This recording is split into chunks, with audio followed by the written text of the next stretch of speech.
Hello there, dear viewers, and welcome to another special coverage of the IATF 2025 here at the Safex Le Pas Maritime, where the exhibition is taking place. We have seen thousands of exhibitors here present trying to come with a deal at the end of this IATF event, which is considered as a landmark event and a platform where these traders and business owners can exchange information about each other's businesses or maybe are able to clinch a deal. Of course, today's themes is about startups and how to pitch a business idea. And I have with me here in studio two distinguished guests. But before I bring them into the discussion, here's the latest. Recently, Emeka Onya, the Director of Digitalization at the African Export-Import Bank, stated on Tuesday that the fourth edition of the Intra-African Trade Fair hosted in Algeria was impressive by all standards. He highlighted that the strong organization and spirit of cooperation among participants made Algeria's edition the largest and most successful so far. Onya added that the volume of contracts signed during the event reflects confidence in the Algerian market and the effectiveness of the platform provided by Algeria to foster partnerships. For me, I am speechless. It's been fantastic, been amazing. Infrastructure is fantastic. The people are fantastic. The food is fantastic. The halls are fantastic. And it's probably going to be one of the biggest IATF to date, right? And it's been an eye-opener for everyone. You should come to Algeria, invest in Algeria, partner with Algeria, because it's fantastic. Many deals been announced. I'm not sure about all of them, but it's been fantastic to see the number of matchmaking happening, deals happening, and it's all because of the organization of the event, right? It makes it easier for people to meet each other, so Algerians can actually clap for themselves. It's been a fantastic experience.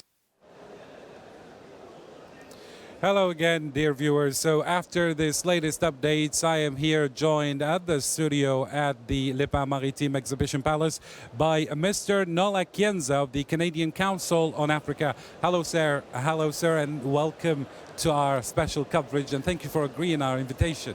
Thank you very much. Thank you for having me. And next to you is Ms. Ranjana Fugua of Sphere Media Technologies. Welcome, ma'am. Thank you very much, and really thank you for having me amongst you. It's our pleasure.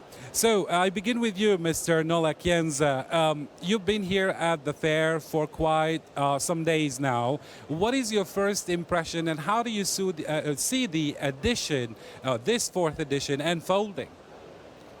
Well, I can tell you that it's impressive. Just impressive to see just a small token of the African potential that exists in terms of trade. You can see all over from all over Africa, people exhibiting product, exchanging idea. Having a platform like this is quite amazing. Because what is business? Let's put it directly. Business is about buy and sell. For you to buy and sell, you need information. And this platform is a place to exchange information, to connect, to get to know, to learn more about the potential of the market, and to get to know how you can source the product. So this is amazing, great place to be. Mm-hmm. Thank you indeed. And what about you, Ms. Ranjana? What is your first impression, and how would you assess this fourth edition unfolding right here in Algeria?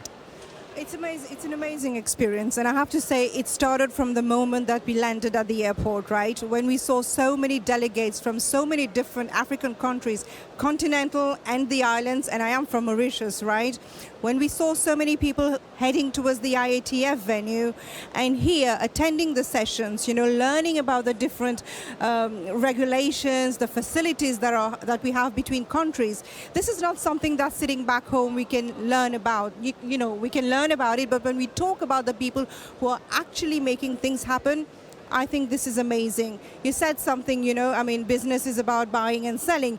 I think it's also about networking, collaboration, partnerships. And it's in places like this that we are able to do that. And I have to say that I have been able to do it. Yes. And speaking of networking, Mr. Nola, the Canadian Council on Africa links Canadian business to African markets. So from your point of view at the IATF, what concrete Canada-Africa opportunities can maybe SMEs or startup have?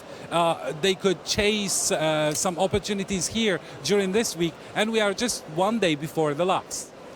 Well, let me say this.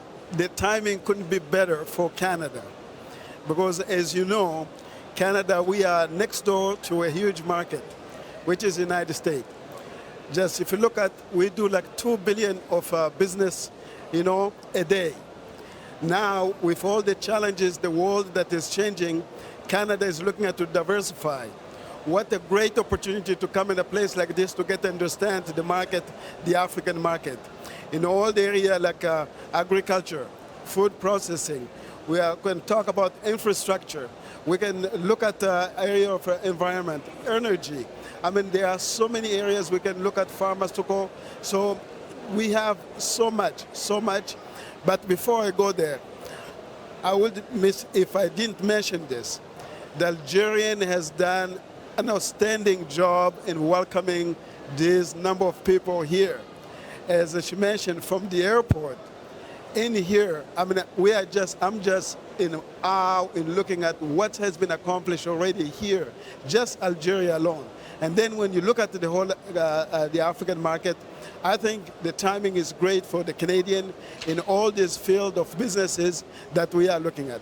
Thank you, indeed. And speaking of opportunities, again, Ms. Ranjana, as a MediaTek CEO, how should a startup or an SME pitch its first product to a buyer in another country, say Canada?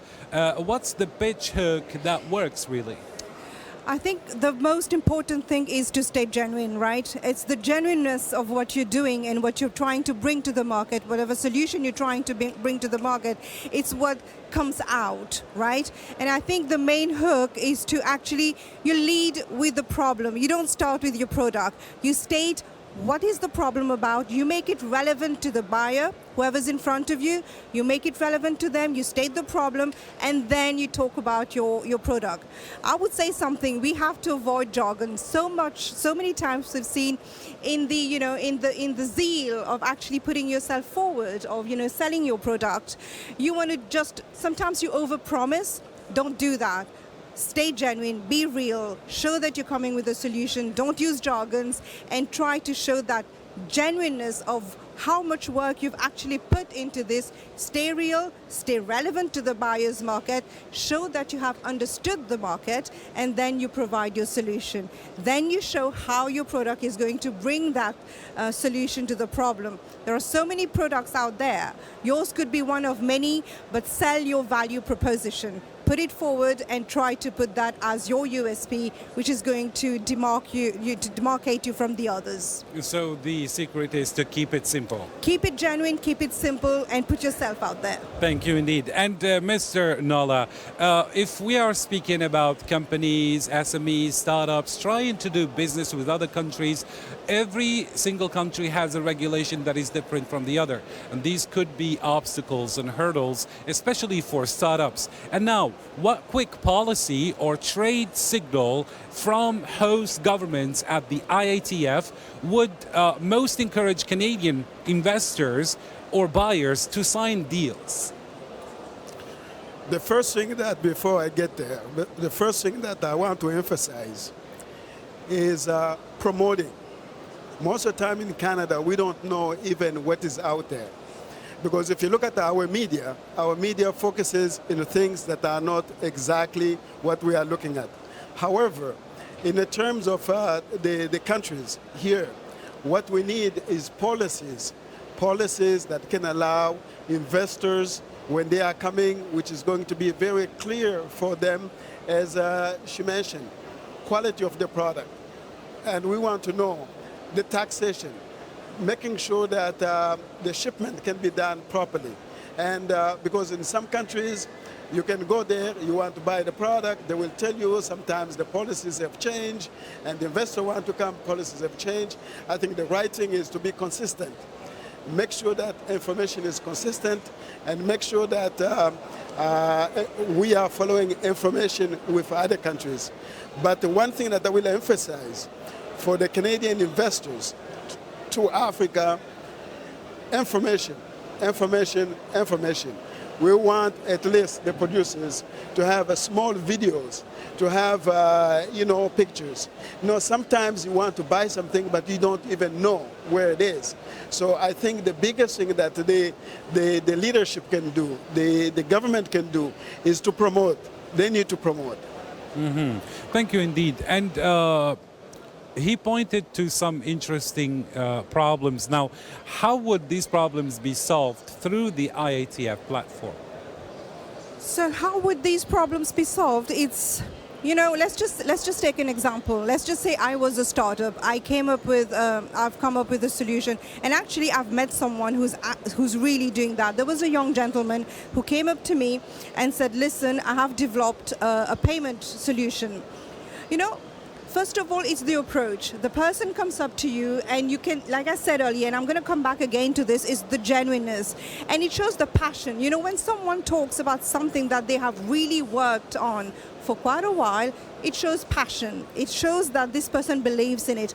And if they're coming to resolve a solution that we are facing, and I can understand in Africa, whether it's continental or elsewhere, we have a problem for payments, for cross-border payments, and sometimes within the country itself, to do e-commerce, we don't have the right payment solution in certain markets. And if you have a youngster with a proof of concept, with a prototype, and who's actually done some test cases, come up to you and say, "Listen, this is what I have," more than anything, if you are in a position to even advise or guide that person, you would even start with that. And this is exactly what happened. And in an event like the IATF, in a platform like the IATF, I think there's a voice that can be heard. This same person can actually really reach out to the right people. And the good thing about the IATF, which I really have to applaud, is that we have the mobile app.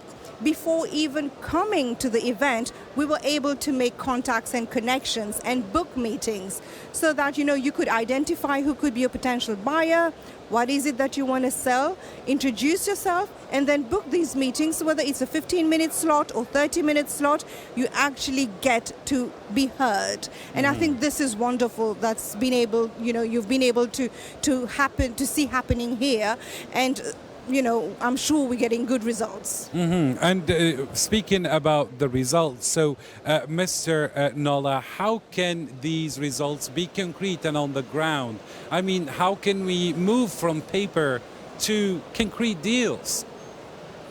Well, I think as she mentioned, by having the tools. When we have the tools, business is about the relationship also. And most of the time, people can figure out very quickly when there's a business to be done, they can figure out very quickly how this can be done. So I think once the product has been identified, for instance, to tell you, in Canada, we have an organization that is working in different countries to help the suppliers of the product here for Canada. For the product that you want to ship to Canada, they can help you, they can assist you on how you can sell your product and how you can find the market and how you can deal. So we have the system in place just for the countries that want to come, for the startup, for the small players that want to come to Canada, want to sell to Canada. We can support. There is a mechanism that we have in place that is supporting. And speaking of this mechanism, when Canadian firms evaluate suppliers, what proof points matter the most? Are we talking about certifications, pilot sales, or references? Well, I can say almost all the above, depending what it is. Depending what it is, because the problem is not just where the product is coming. The problem is also in the country that you are buying, because they are also the regulation and things that they are looking at in order to accept. Because, as you know, there are sometimes market protection and so on. However, in Canada, there are a line of products that are accepted where the buyer should communicate to the seller what is required in order for the product to get to Canada. So I think information should be both ways in order to facilitate to get the transaction to happen and to happen quickly. And speaking about these transactions, let's speak a little bit about remote buyers. If we are to deal with a remote buyer, these buyers often judge by one metric traction. So what's the one number women and men founders should highlight first to get the attention? I mean, I live that in my daily life, to be honest with you, because I have my marketing and branding agency and we provide performance marketing solution to our clients. And the one thing that the client wants to see is active users, paying customers, you know. I think in terms of traction, when you want to grab someone's attention, when you want to measure results, it's really about how you can bring more customers or active users. You know, let me just take an example of a mobile app. It's fine to say that, you know, we're going to track number of downloads, but number of downloads doesn't necessarily mean a one-to-one relationship with the number of active users. So it makes more sense for business sense or performance sense to actually say we are going to focus our efforts on bringing in more active users. Active users means potentially more paying customers. So for me, if you want to talk traction, this is the kind of metric or performance indicators that we need to be talking about, because it's more concrete and it has a more direct relationship to how the business is thriving, to the incremental revenue that you could be bringing to the business, even more to the visibility that the business would be getting through new customers, repeat customers, and like I said, active customers, active users. Clear indeed. And back to you, Mr. Nola. So you've said that maybe there is this appetite and enthusiasm amongst Canadian corporate members to set up pilot purchase orders with African startups. So the question goes like this. So would you judge that there is an appetite among Canadian corporate members to set up pilot purchase orders with African startups discovered at the IATF platform? And how do we make that happen effectively? Well, you know, for a buyer, what they want to make, first of all, they want to make sure that where they are buying, the volume is going to be there, there's going to be consistency, and the quality. So I'm assuming that the people that are getting in the platform of IATF, that platform have assessed already those people and are ready to go to international market. Because international market, we are not just talking about a couple of things that you are doing here, and most of the time we are looking at the distance, the volume, so you cannot just return the product as easily. But the good thing that IATF is doing, I think by putting that platform, they have those criteria that their, I would say, their client on the platform would be able to meet the standard. And I'm assuming that they are aware of those standards, for instance, for the Canadian, what they are looking at. And when the Canadians are coming, they can look at already that these suppliers, they have been qualified, so we can be able to buy from them. Another question to you, Mr. Nola. So financing keeps deals stuck. We all know this. Financing can be a big hurdle, a big issue.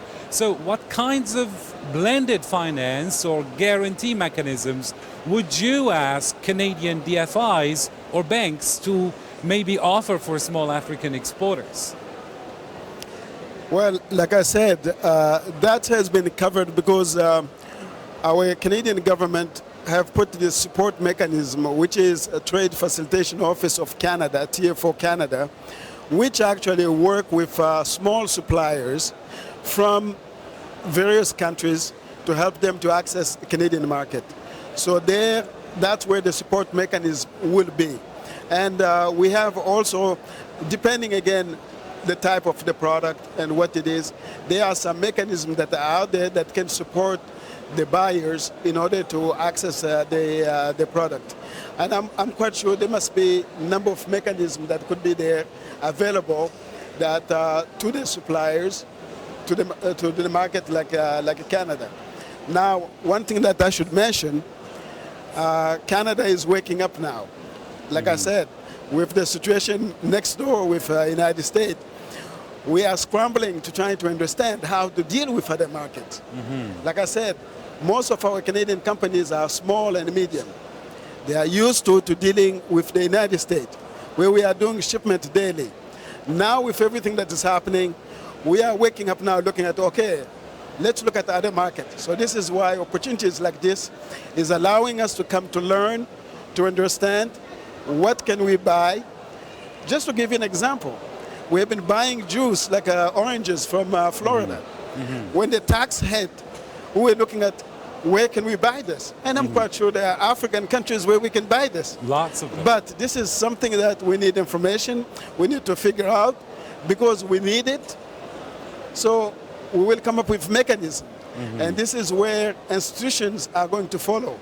Because all these institutions, it is also business. Once they support the business, well, it's going to support them too. So right now, this is the reason why I'm here, in order to connect, to look at what is Africa supplying, what are the potential, where the partnership can be. Because the key point here is partnership. How can we find a partnership where we can work together, either in manufacturing, either in processing, again, in the delivery, in the quality control, in the packaging. We can work together in all those things because our market needs it. So it's to our advantage to support our supplier, to work with them. I think this is an excellent time for the starters, for the business in Africa to look at a country like Canada. I think this is not just unique to Canada. All the countries are looking at, okay, Africa, 1.3 billion people, 54 countries, vast market, tons of potential in many, many areas. So we are looking at Africa as our next frontier. And Ms. Ranjana, if we are to speak about cutting costs, you're in the field of technology. So would you tell us and enlighten us how could technology and AI, which is the password nowadays, how could these two help startups and SMEs cut the costs to do business better? Sure. I think most of the times what we try to tell SMEs, and I am involved in training SMEs as well, you know, mostly women in SMEs.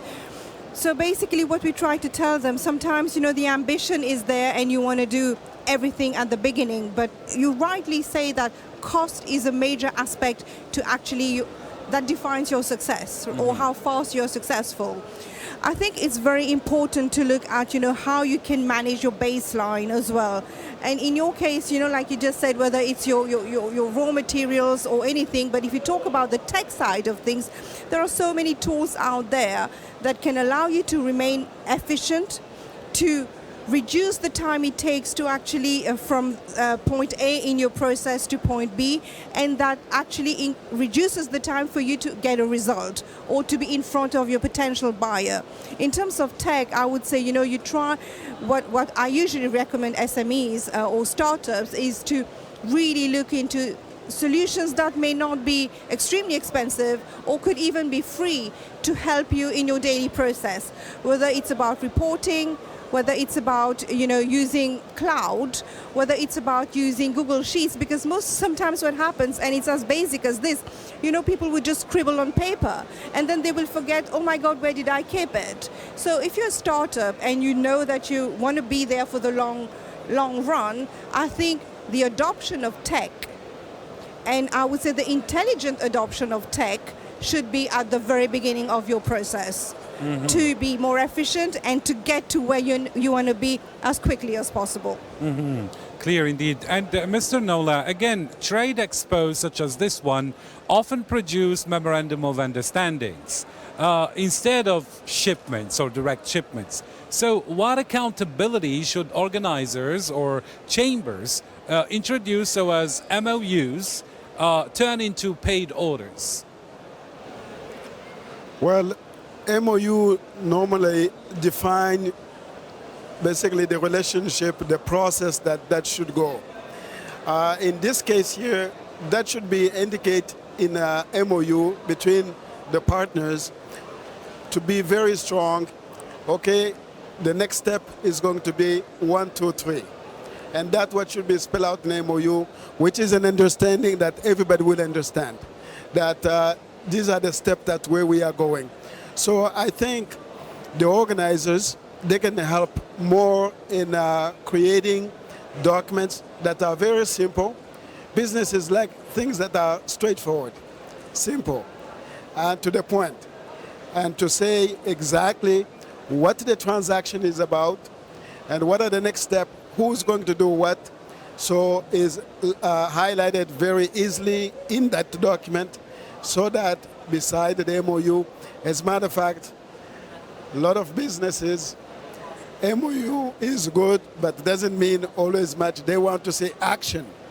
So MOU should be lined up in a way that is going to move to the process of contract very easily. Mm-hmm.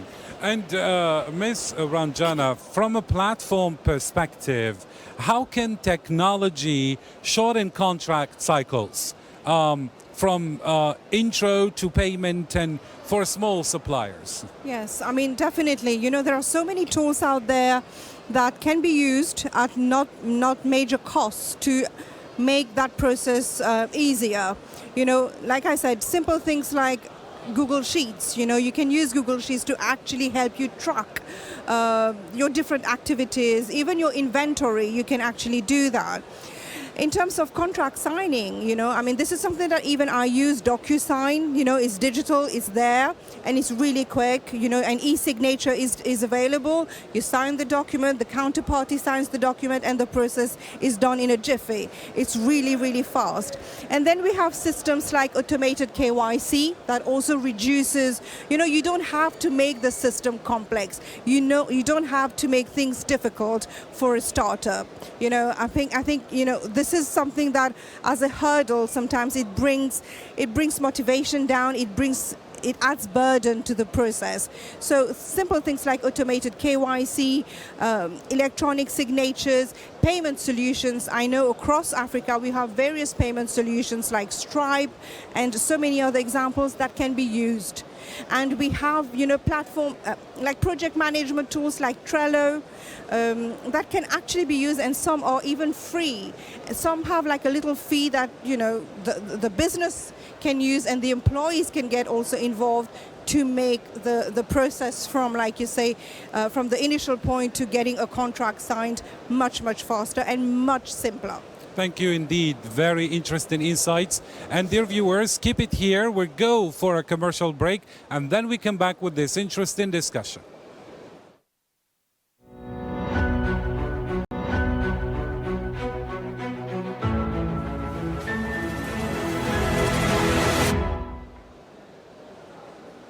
Hello again, dear viewers. You're still on All24 News Channel watching the special coverage of IATF 2025 where a lot is happening. And of course, I am continuing this discussion with my two distinguished guests. And I get back to you, Mr. Nola. The capacity gaps are real. So what practical training or mentorship would you like to see at a forum such as IATF next year? Next edition that would make more suppliers export ready? Well, I think the first thing, just having this platform is a big learning, because you connect, you learn from other people who are already in the business, who are doing that. That's already excellent. And secondly, having masterclass on how to export, how to package, what are the expectations.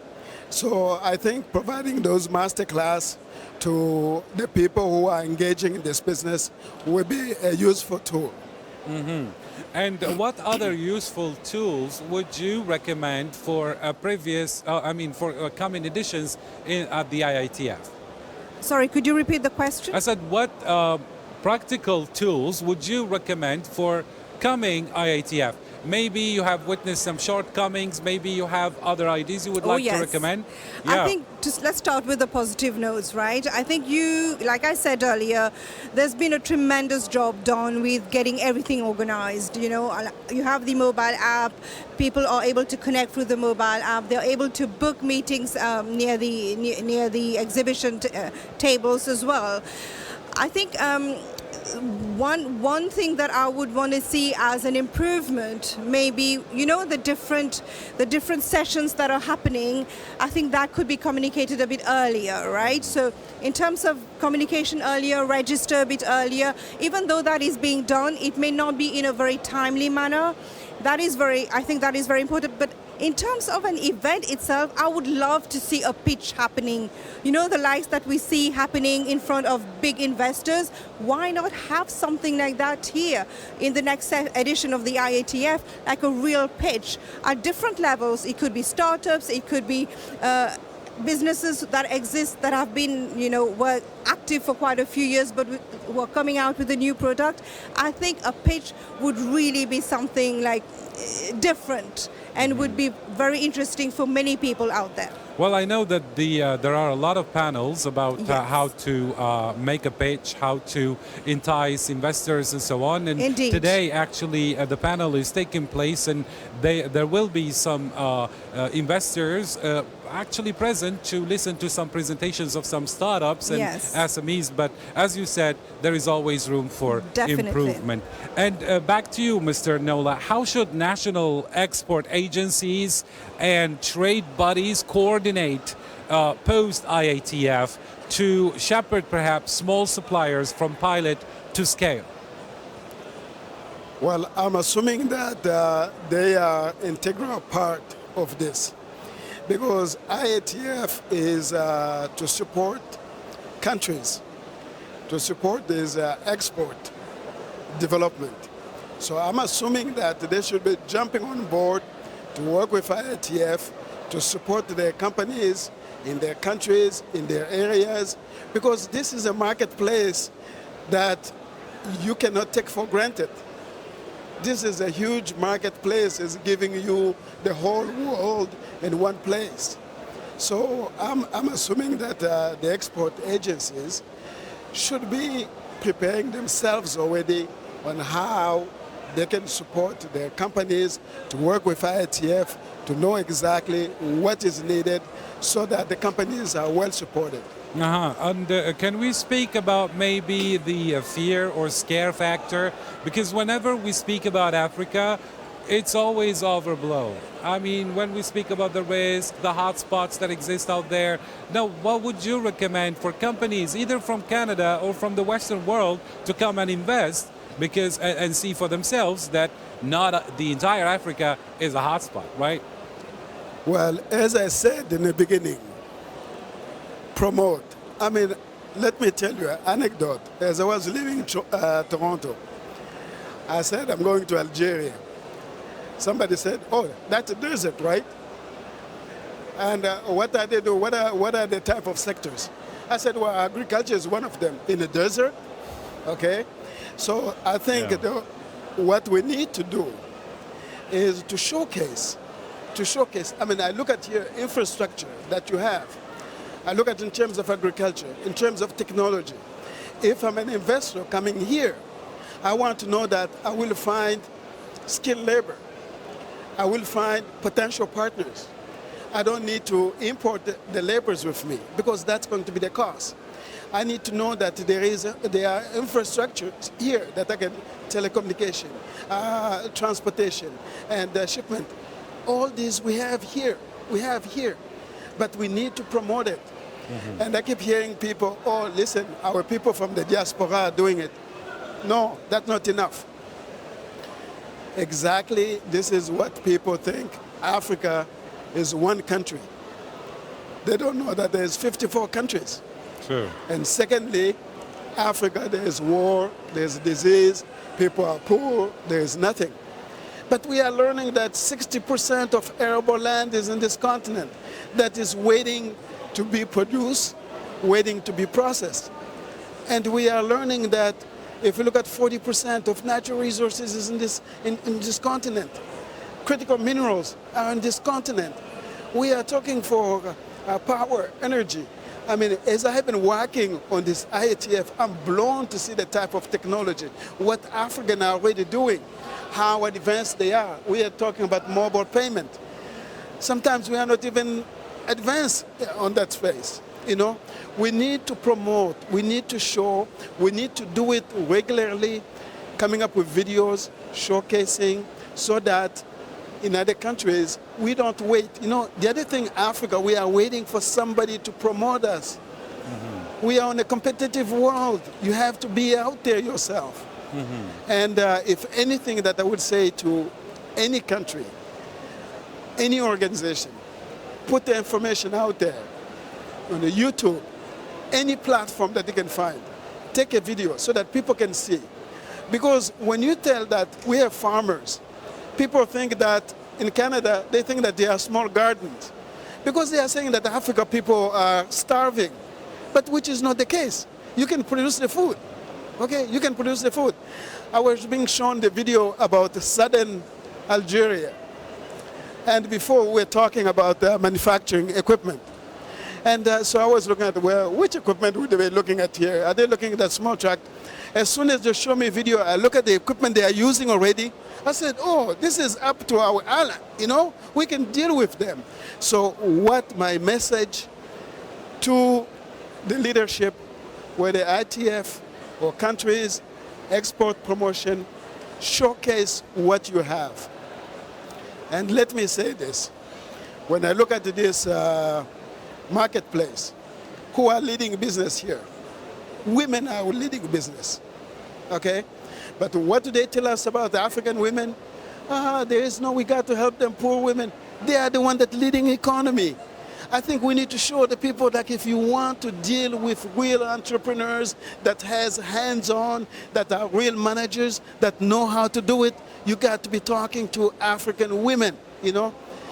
It's the time that we start to respect the role that they have, the knowledge they have.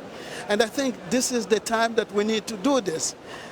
This is what is going to build Africa. Mm-hmm. But most of it, we can finish all this if we start showing the world what Africa can offer. Mm-hmm. Africa can offer tons.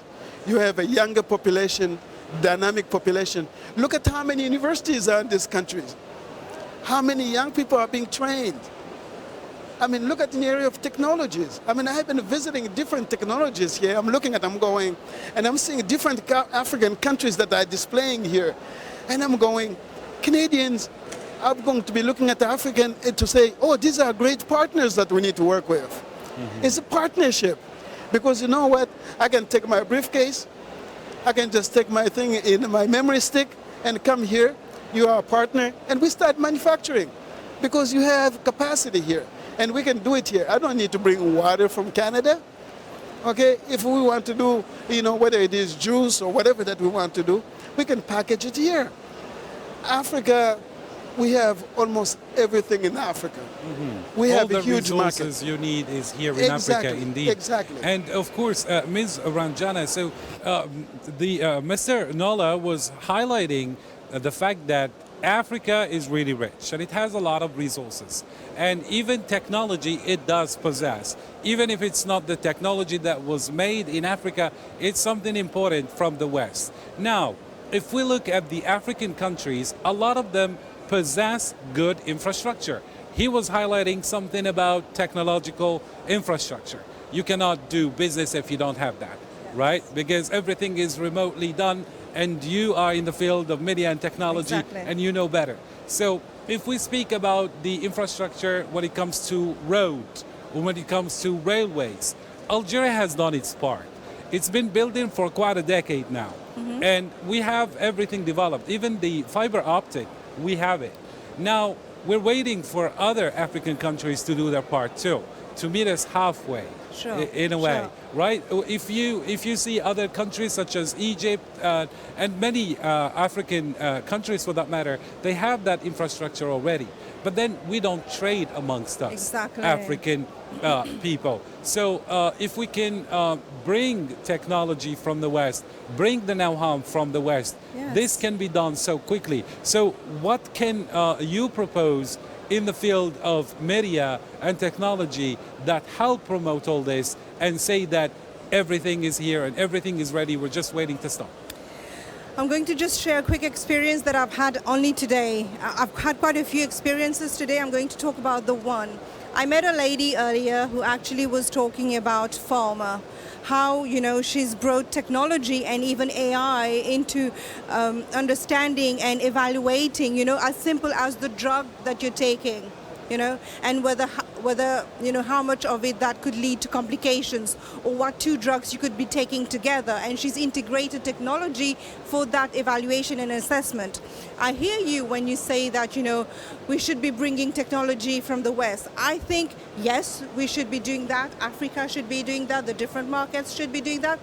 But let's not forget about the brain that we have here already. You know, African youngsters, startups, women, like you say, rightly so, are bringing change. They have a passion. They are reading. They are learning. They have a thirst to do better and to do something for themselves and for their country. So yes, let's bring Western solutions here. Let's get inspired by them. And more than anything, let's build solutions that are customized to Africa. Absolutely. Not every solution can be taken from elsewhere and be brought and be expected to work. And then when we bring the experience for sorry to cut your That's thoughts. all right. So what I meant is that we have diaspora, we have brain drain. All the people doing heavy lifting in USA, in France, in many countries, you name it, you find them from African backgrounds, and lots go. of them Yes. are Algerians. So there was a call by the government to call all this diaspora to come and contribute into the empowering of Africa. That's it. And that's very important.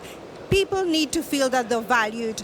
People need to feel that whatever expertise they have, whatever know-how they have, they can bring it back to the country and it can be used, it can be put to good use, right? Whether it's at the government, the country level, the government, or in the private sector. I think there should be platforms to actually talk about this. You know, we've got people who've done that. We've got people who want to do it, but they may not have the right platform to talk about it, to discuss about it, like, you know, an exchange of ideas and to see where that could lead them. I think it's about conversation. It's about communication. It's about getting people to listen to them as well. There's no use talking when you have no one listening, Absolutely. right? Come on. So this is the kind of platform that we have to put in place, where you actually have those people who could be bringing change to the country and wider, and those people who are the buyers of to make these change happen. And let's do it. You know, the youngsters, the SMEs, the women, corporates, private sector, government, get everyone, find the way to collaborate to actually make Africa great, right? Absolutely, absolutely. And then, of course, intra-African trade is one solution. And another solution is to trade with other partners from Sure. Canada, from Europe. Now, if we are to speak about the standards, how can Canadian standards or tech transfer programs help small African manufacturers meet international buyers' requirements?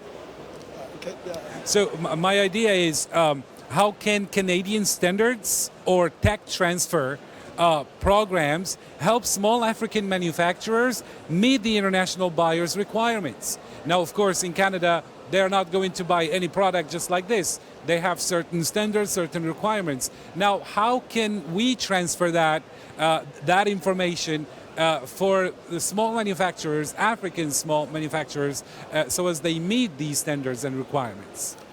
Well, actually, that's very easy. Let me put it this way.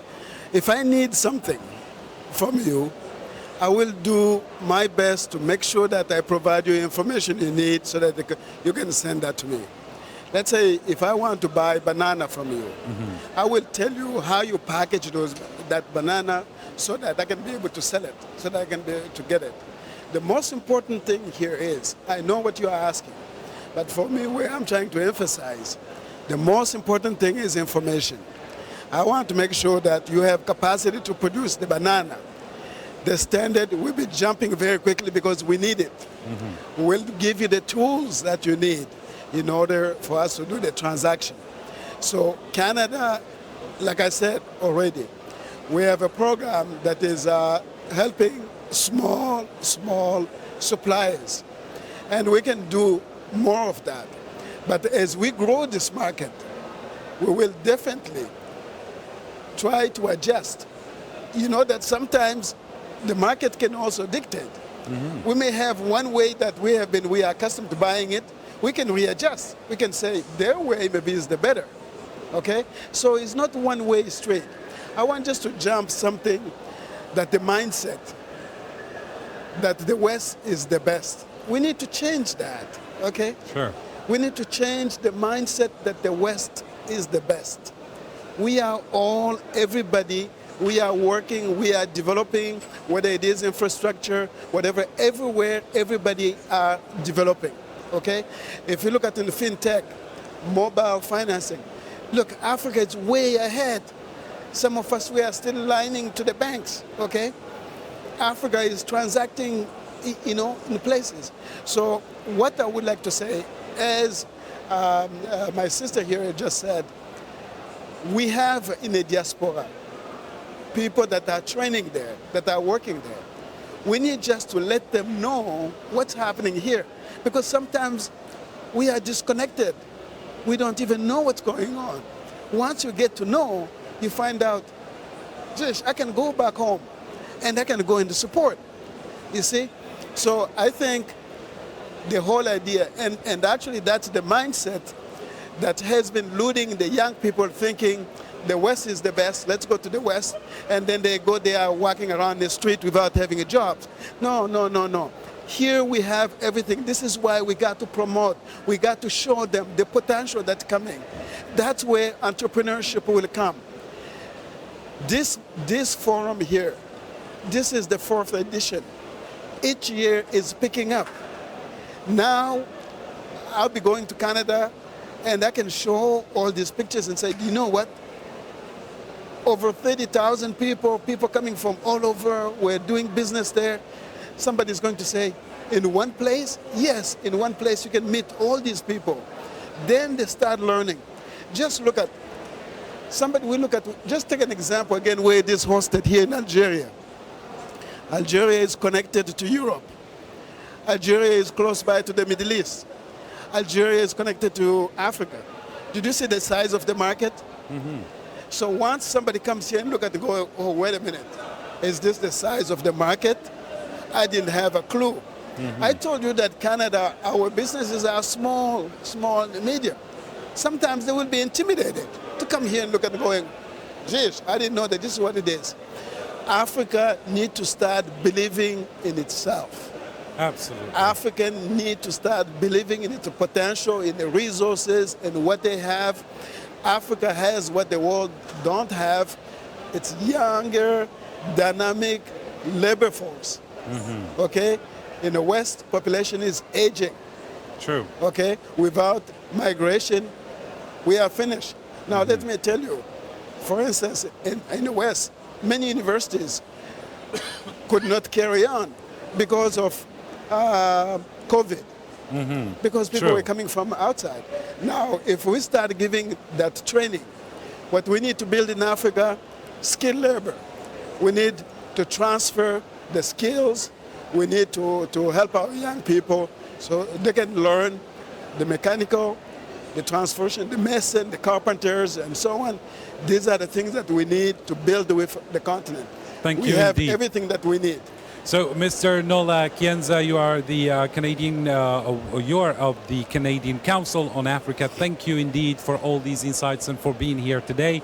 And Ms. Ranjana Fugoa of Sphere Media Technologies, thank you indeed, ma'am, for being with us and for all these insights. Thank you so much. Thank you very much. Thank you indeed. And there you have it, ladies and gentlemen. You were listening to all these insights by our distinguished guest of how the IATF can be a true opportunity for many investors, be it here in Africa or outside Africa.